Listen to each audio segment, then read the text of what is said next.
Thanks for having me. I hope I didn't overshoot. So I just built this thing. We just moved in here about 3 months ago. I just built this yeah. Okay, perfectly at right where I want to. Dude.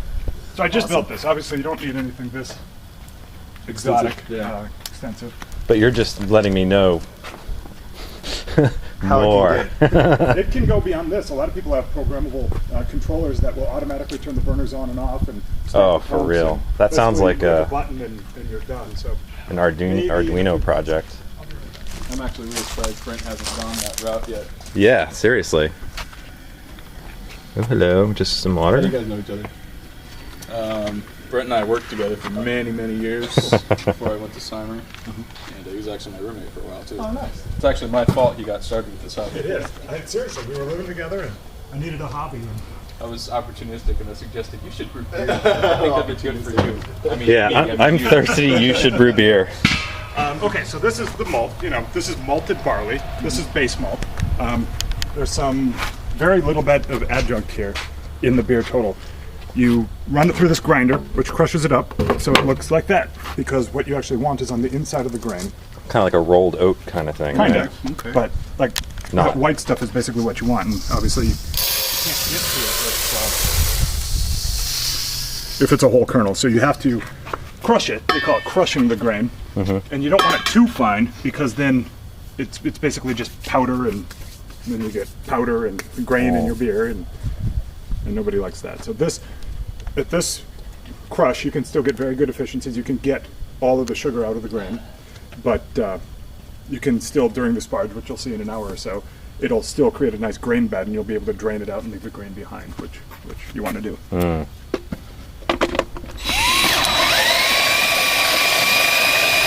this is going to be a strong beer here today. Okay, like an American strong ale? Well, we're going to make basically a clone of the plain. Oh, that's right, that's right. We have 30 pounds of grain for 11 gallons of beer. Like 4 pounds of hops in this? No, about 2 pounds, I think, total. Okay, so 10 gallons? Yep. I'll have to double check. I don't remember. I don't know. I have everything we need.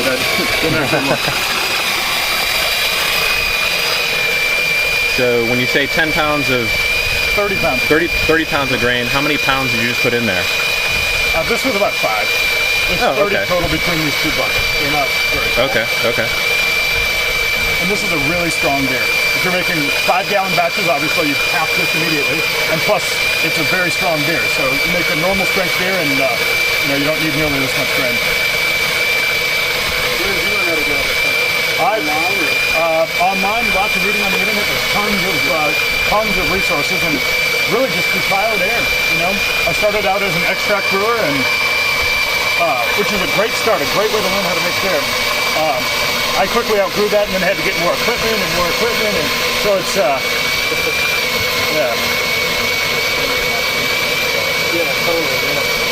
I almost found, I was looking on the internet a couple months ago, and there's almost too much information. Yeah.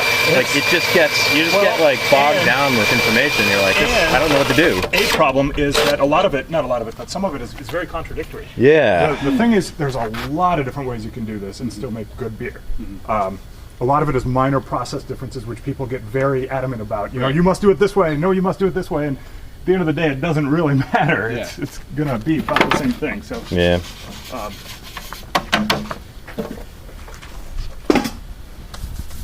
So we have hot water in here. So the reason why you use mostly base malt is A, for taste. If you use too much of the other stuff, it just would be undrinkable. But B, base malt has 2 enzymes in it, which actually do the conversion between the carbohydrates that, it's grain. There's a bunch of carbohydrates in it. The enzymes in it activate at a certain temperature and break down the carbohydrates into sugar. And that's where the sugar comes from. Then so we boil that sugar and add hops to it and everything. Then yeast eat sugar. Yeast eat sugar and turn it into alcohol. So we start with carbohydrates. This process is going to turn everything into sugar. Then, not today, but eventually we'll The yeast will Oh, convert that into alcohol. this is the burner I was looking at on Amazon. It's like $50 or something. Yeah, probably about that.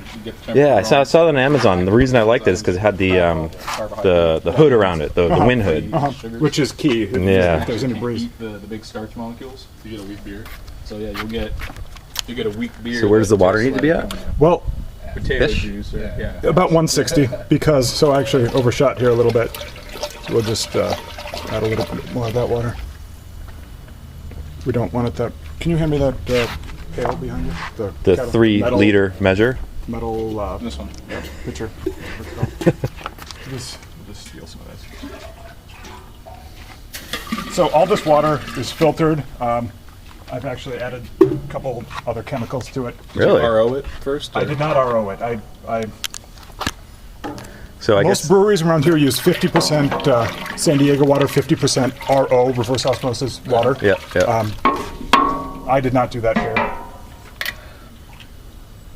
As far as like It's a mineral content. It's the mineral content, Yeah. and specifically the alkalinity of the beer, because you want calcium, you want carbonate, you want chloride, you want a lot of the other things, but too much alkalinity gives it kind of a more harsh taste, and that's what you Yeah. don't want. So did you balance the pH? I did. I because of the alkalinity, Yep. you want the mash pH to be between 5.2 and 5.4. When you use a lot of dark roasted grains, if you're making a brown or a stout or anything like that, those roasted grains really make the whole mash very acidic. But here we have only base malt and some really light crystal malt, and so with the alkalinity of the water plus the no dark malts here, I did add some acid. I added some lactic acid to the mash water too.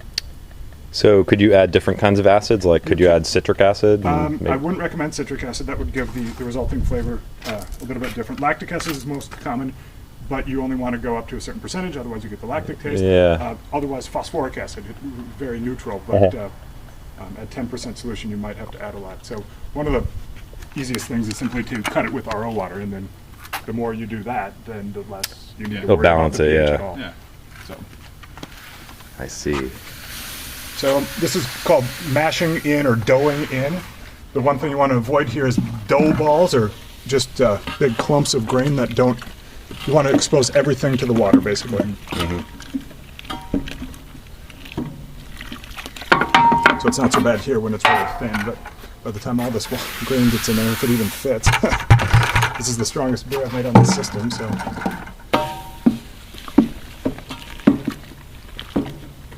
Well, The other one too? Yeah, please. it's good that we're trying to replicate Coors Light today. 'Cause that's probably the hardest thing to do. Actually, it is. Actually, as a home brewer, it's incredibly difficult to make those light lagers Yeah. because any minor off flavor whatsoever is going to just shine because there's no There's no flavor. there's no flavor. So Make this taste like nothing. No.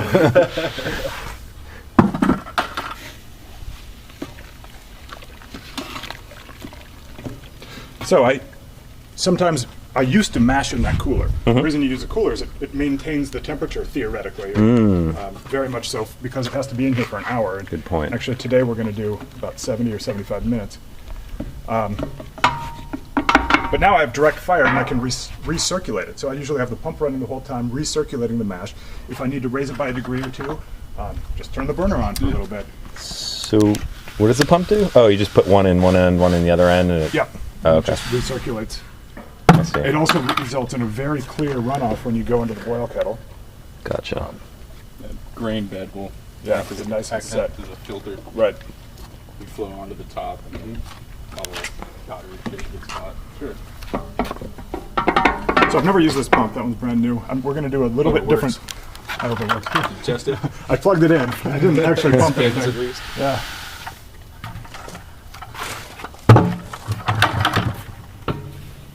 So in about an hour or so, when we start the lautering process, the sparge process, I'm going to change up my process a little bit here in effort to get a little bit higher efficiency. With these really strong beers, your efficiency can really drop, and mine definitely does. What do you mean when you say efficiency? Well, there's so much sugar in there Yeah. that theoretically you Oh. can get out. And how much of that do you get off? Do you rinse off the grain and get into your boil kettle?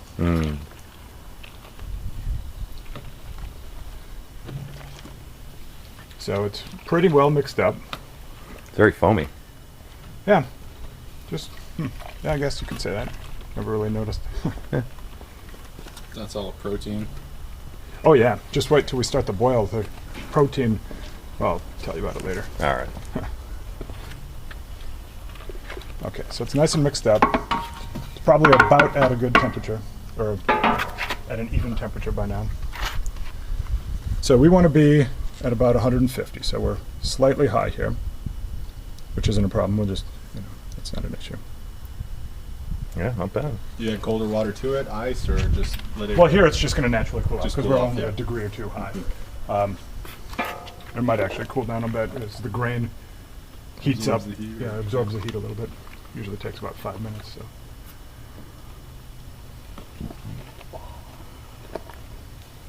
I read about there's kind of an extreme process for like cleaning things and keeping things ultra clean. Well, at this point, sanitation is incredibly important, but after the boil. Got it. Because the boil will So it's kill all the everything. business after the boil. Exactly. Got it. Because the boil kills pretty much anything that's Okay, in because it would be a pain in the balls to clean all this stuff. Oh, you Like- still have to, I mean, Well, clean yeah, it, yeah. but it doesn't have to be sanitized. Like hose it out. Yeah. Gotcha. Dog shit in there or something. Actually, Yeah, just like cleaned raccoon this in thing there. out. It's like basically crystal clear. You should have seen it a few weeks ago. Not so much. Did you just get this keg, or...? No, I've had these 3 kegs for quite some time. I just built this thing when we moved here. Mm. So now we're going to wait about an hour and 10 minutes. Let the enzymes do their work.